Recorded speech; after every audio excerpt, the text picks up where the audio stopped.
fixing to jump on these cores and knock these out, I found out it's not going to be so simple. This is going to be rammed in one solid piece, where Dave designed this to do 2 halves, which wouldn't be a problem, but I don't use core glue to sandwich 2 cores together. Over the past few months, and probably from the humidity here in Mississippi, we have these 2 pieces not sitting flat. There's no way for me to do this half, put them together and clamp them, have a good quality core without irregularities in the parallelism. I'm just going to cut a channel out of it right here, and that way I can go ahead and bind these together, clamp them tight, get the bow out of it, flip it on edge, and put the sand in and ram it on each corner. So I get the core rammed up in this box. I will pull it apart. One half will still stay in the other half, and then I'll flip it over and gently tap it to release the core. Now, even if I didn't want to use core paste, which is a binder that you would glue cores together, they use them a lot in these resin molds to glue them together. It's a green looking crap. Even if I were going to go that route, with this much rock on this, if I wanted to make it in 2 halves, which I could, I'd have a lot of sanding to do to get this to set good and flat with the other core. Now, when you take that much material off on the sand, now you have very thin sections of core in certain areas because you got a bow in it that you just sanded out. So the outside of the core would actually be concaved.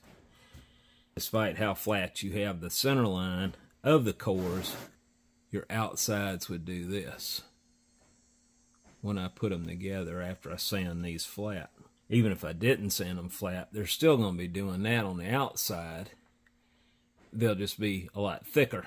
And then if they're too thick to go in the mold, once you assemble it, you could bust the mold.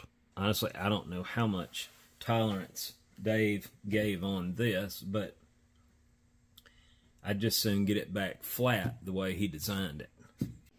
Well, I got a set of clamps made to go on the box, and as I'm snugging the one up on the bottom, it spreads the top 1/8 of an inch. Yeah, there's no way I was going to be able to do this without doing it in one piece. So the next step I'm going to take the clamp back off and figure out where I want to put my openings to ram the sand. Before I go cutting these out, I want to go ahead and put 2 alignment dowels in here to keep this and that straight. I'm marking an offset, a 1/4 inch offset from this leading edge on the inside and this leading edge to this point, and then I'm repeating the process down here on this corner, and then from there I'm going to transfer that over to this side off of these same surfaces.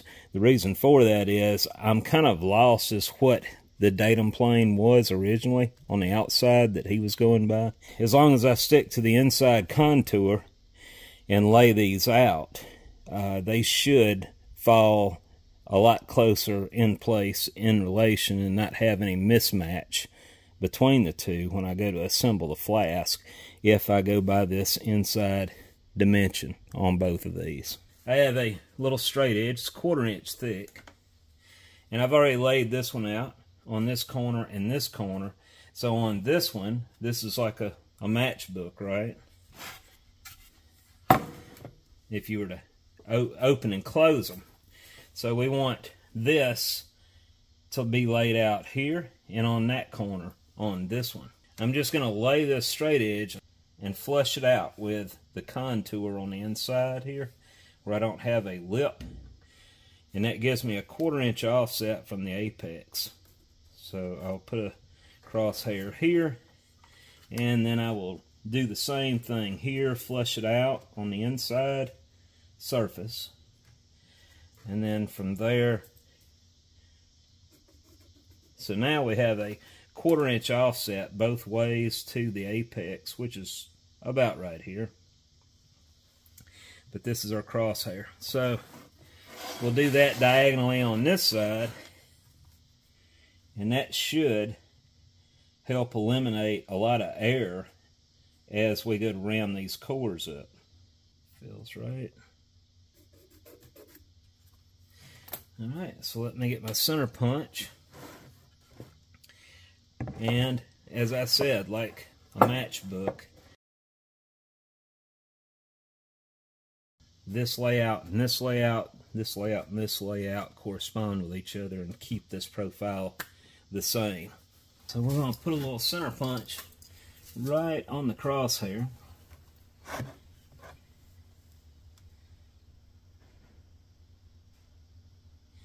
And if you need glasses for this, definitely wear them. And I already messed that up. I got it off just a little bit. So we're going to throw it back over to the middle.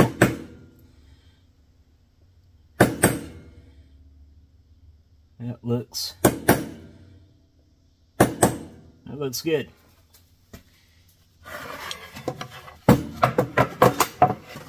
And to be on the safe side, I will go ahead and go up one drill size on the mating holes.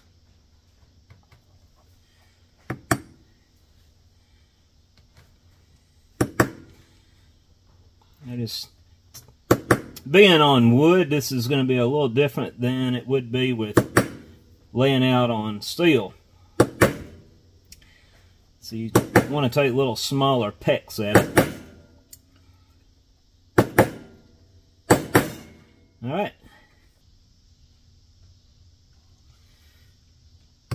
Light little tap first. Alright, I can tell I need to throw it over, so I'm going to bevel it this way a little bit. A little more. Now we'll go straight, see where we're at. I'm going to bump it a little more and shift that. Looks good. Looks like it's dead on center.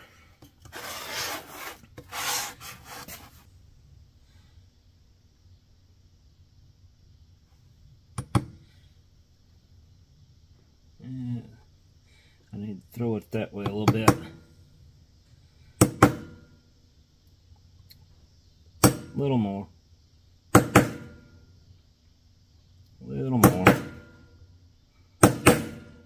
Perfect. One more time.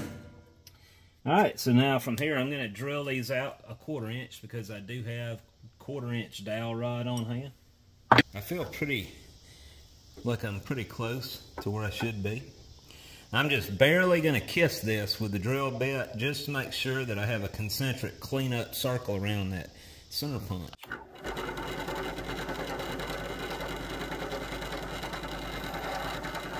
And I do. It cleaned up all the way around, so I'm just going to take it on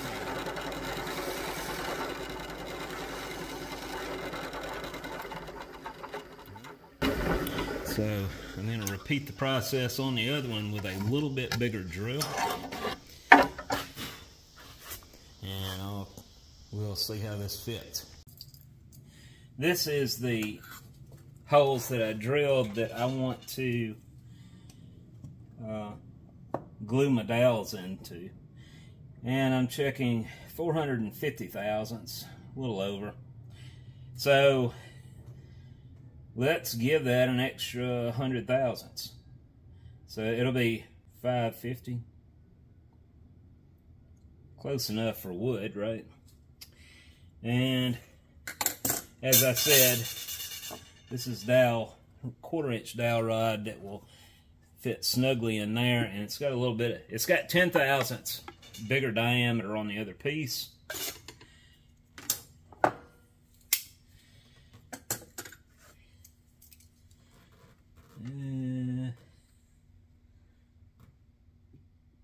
Let's put it about right there.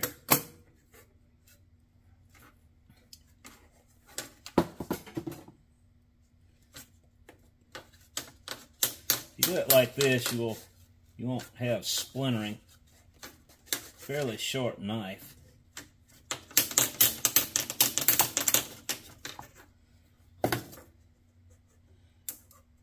Alright.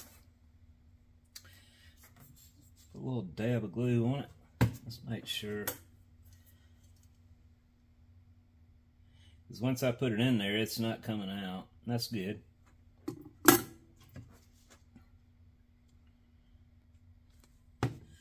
Won't take much.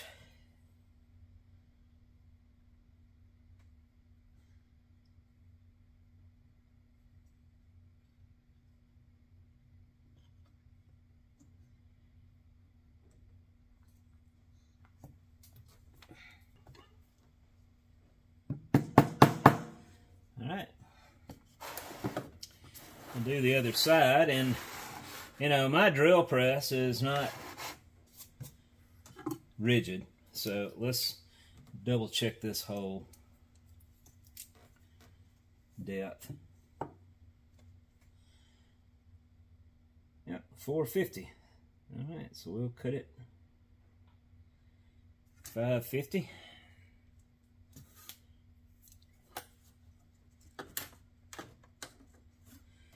You can put these on the miter saw and cut them the length really fast, but the problem with that is you're going to have splintering all over the thing, where this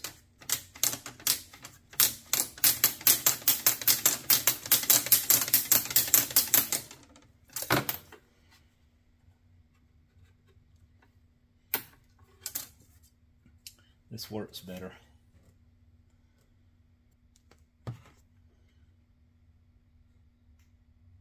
Alright.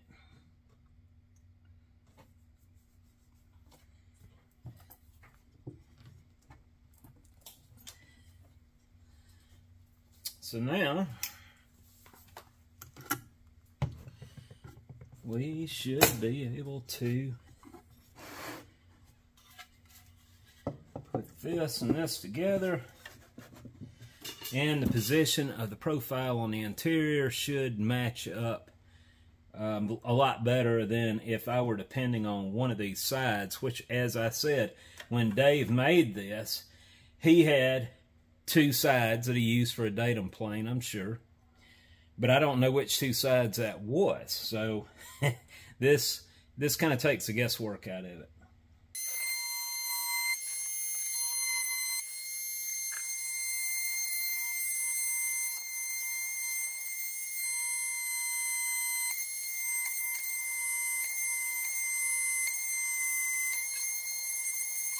These are ideal when the blades are sharp, but even when they're wore out, you can still use the thing.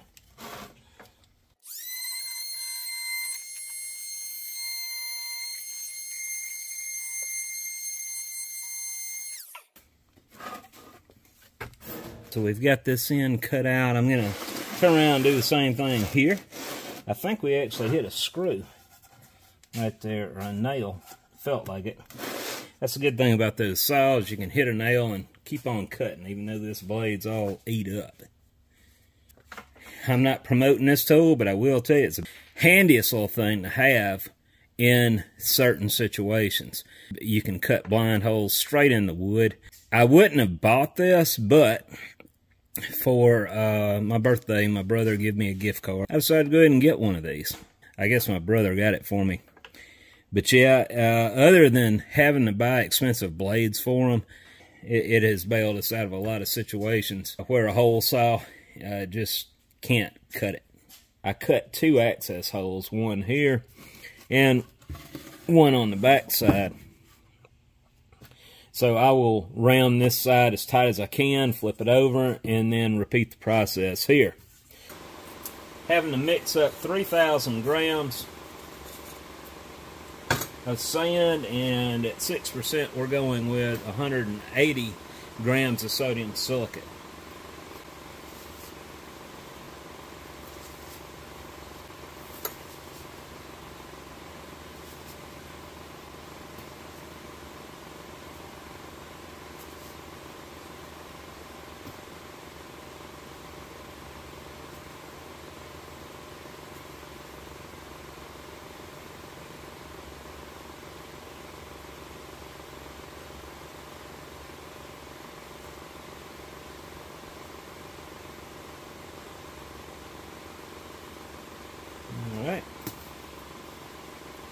Now I'm going to make a little pond here in the middle to pour the sodium silicate in, where I can dump it straight into the bucket without it sticking to my glass.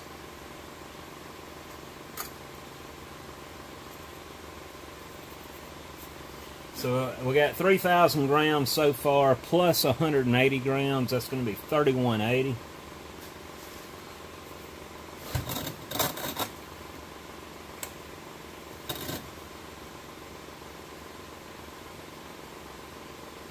That's 3,102, 3,120, 3,140, 3,160,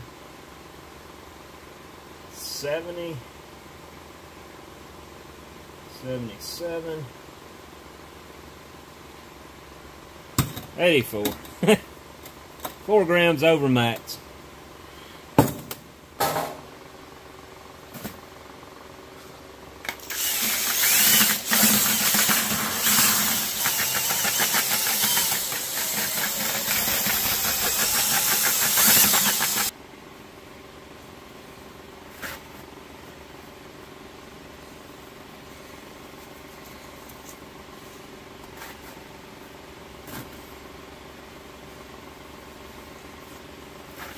And I'm just going to sweep it down.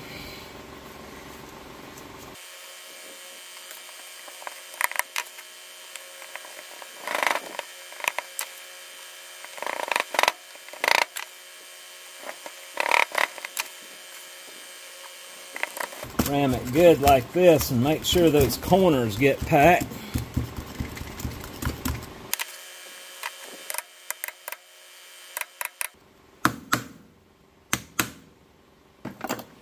Build that up a little more.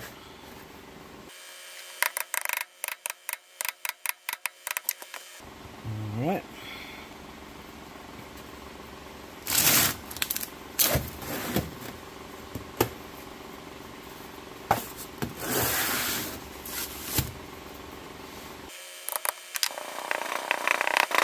Again, I'm just jamming it hard sideways, making sure I got these inside corners tight.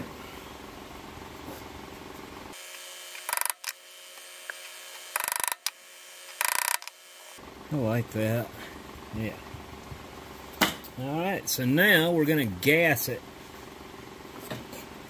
I have this little spreader paddle here, but we're not going to need it on this part of it.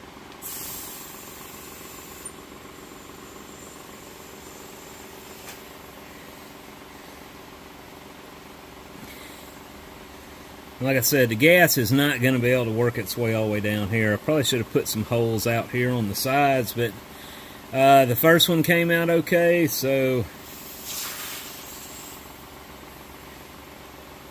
I think this one will too.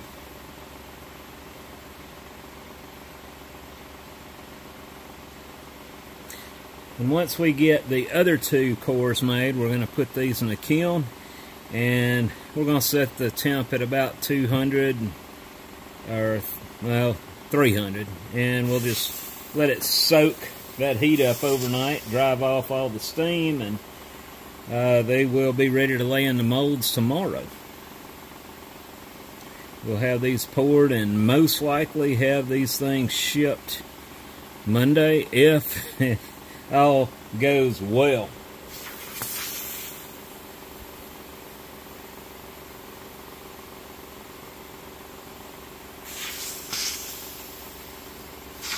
Alright, I'm going to roll her over.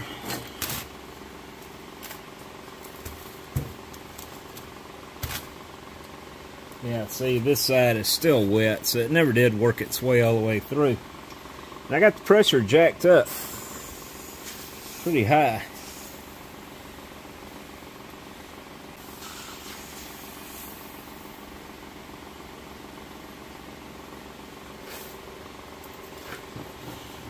Alright, so let's loosen her up and see if we have a success.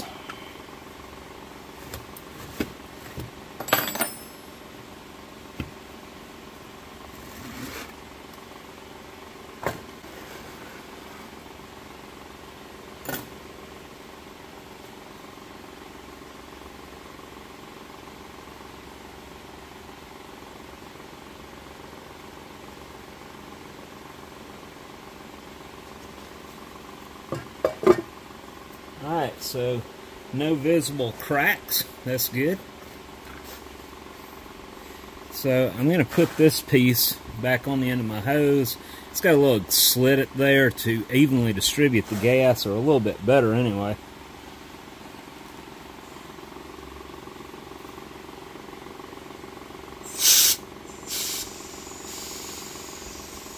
And I'm just going to lay it on the surface here and try to harden this up a little bit more. As I can tell you this, of course that feels like the gas actually got to it this time, which is good.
We have to get this off.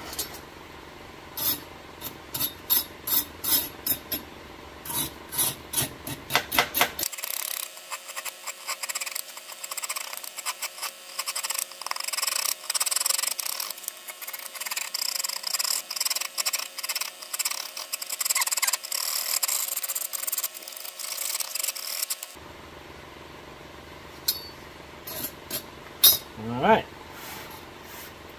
Now I don't care about flashing on the outside.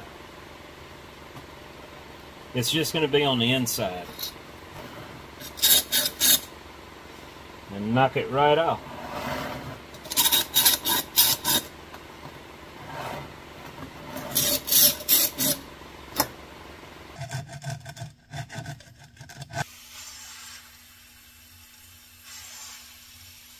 And for those of you that are not familiar with sodium silicate cores, this is CO2 that I'm using to gas it, and that cures it.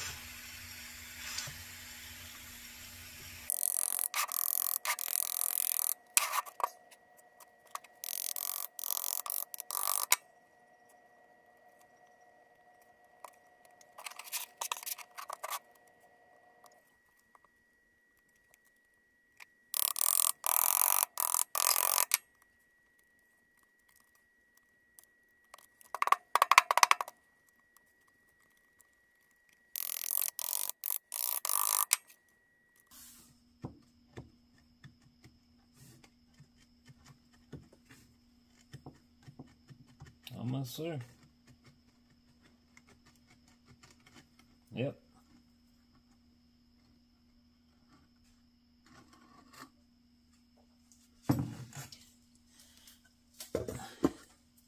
That went quicker than the other one. You see that sharp 90-degree corner? Let's get rid of that. I got a little wrench here. I'm gonna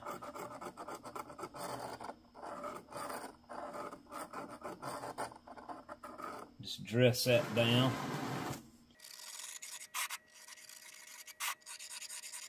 And do the other side.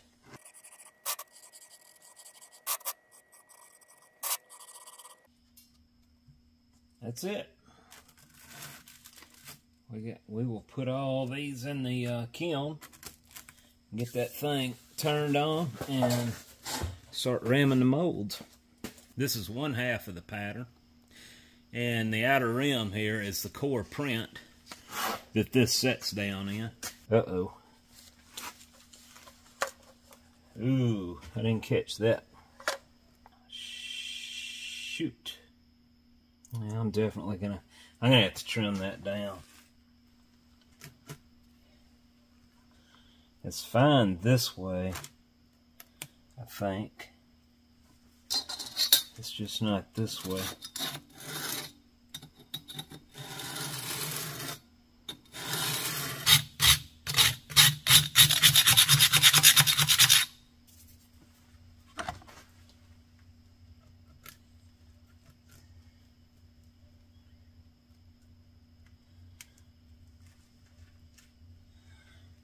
It's gonna be a very snug fit. I'm gonna sand this down just a little more. Just trust me, I had to do that. So I'm gonna go ahead and put these in the kiln with the other two and get that started. Alright, so we got our 4 cores, 2 of the bigger ones and 2 of the smaller ones.